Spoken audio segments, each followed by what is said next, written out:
Easter is Sunday, and I thought I would show you just how easy it is to make some cake pops along with some cupcakes. It's also something fun to do with the family. You'll need some cake mix, boxed or homemade, frosting, lollipop sticks, toothpicks, and food coloring, some candy melts, you can find these at your local craft store, some sprinkles or other kinds of decorations, and a blender.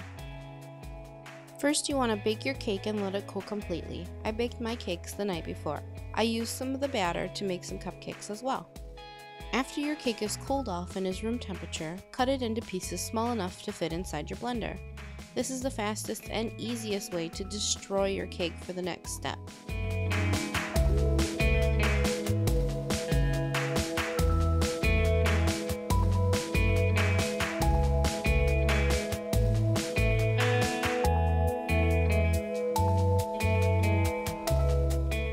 After all the cake is blended up and everything is put into a bowl, you want to take about a quarter cup of frosting and start mixing that into the crumbled cake.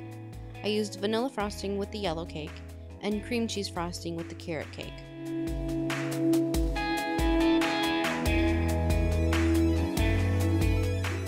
After it's a little more incorporated, now is the time where you want to start using your hand to mix it all together. You want to make sure that the mix is dense and not gooey. So start with just a quarter cup of frosting, and if you need to add more, add a little at a time.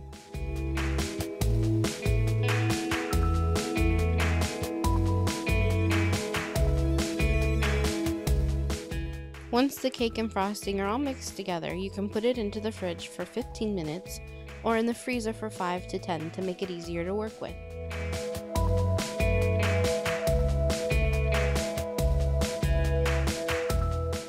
When the time is up, you can either use a cookie scoop or a tablespoon to start making your cake balls. Make sure that you pack it tightly and then roll it into a round shape. Make as many as you want or need.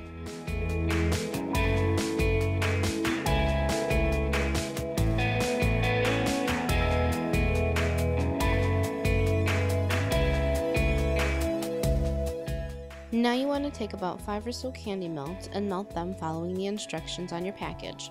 Once it's all melted, you can take your lollipop sticks and dip one end into the melted candy, then put the stick halfway into the cake pop.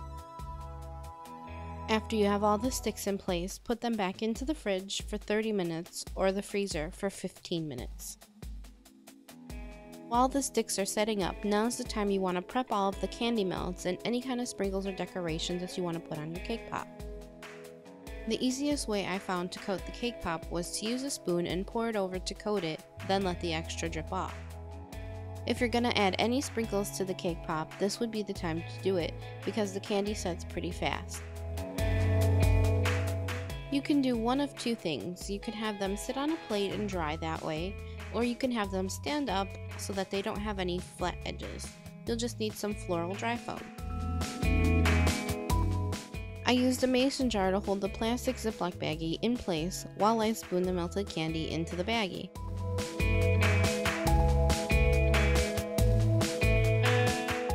After the melted candy was all poured into the baggie, I took the baggie out of the jar and then made a tiny little snip at the corner.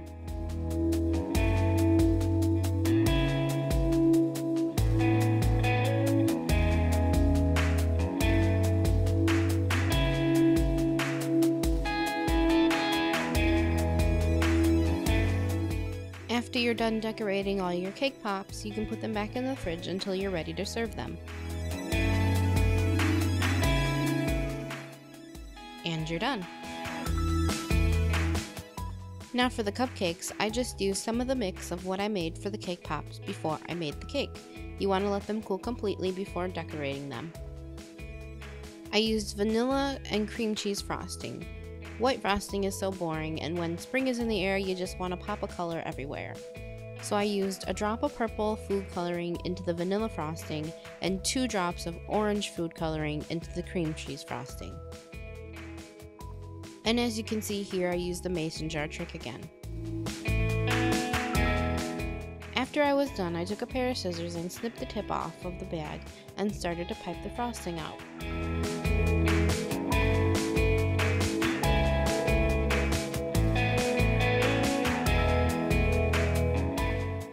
For these, I just used sprinkles to decorate the cupcakes. I also put some M&Ms on a couple of the cupcakes. And you're done.